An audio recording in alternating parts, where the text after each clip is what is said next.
Hi, my name is Mary Kate Stone, and I am a senior here at UNC.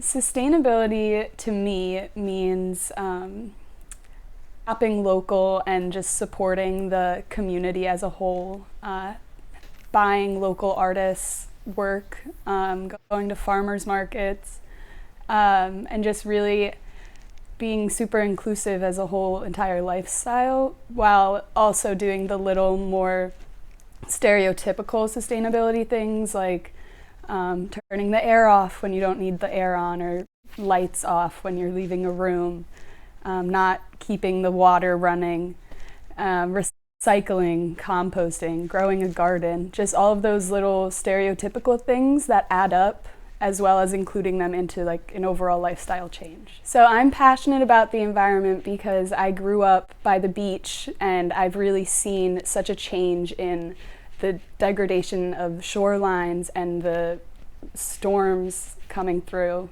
from a kid to now.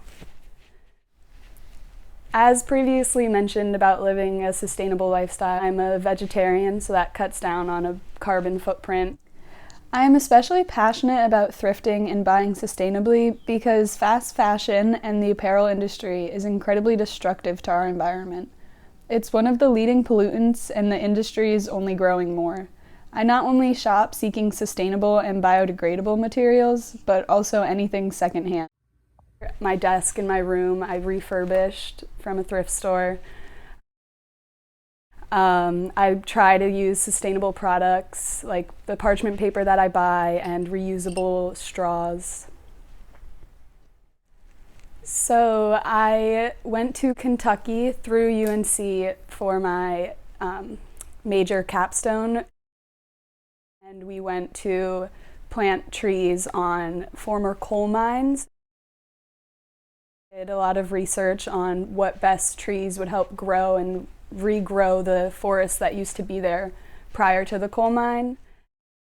And I studied abroad in Australia, where I really helped with one of my classes was working with the New South Wales government and coming up with different conservation plans for koalas. When I graduate, I'm going to be an environmental scientist at a company called G. So I interned there previously, and I worked a lot with testing groundwater sampling to make sure it's clean and not polluted. I did some habitat surveys to make sure that areas that businesses are interested in wouldn't impact the endangered species in that area. And I'm really excited to get to do that for hopefully the rest of my life.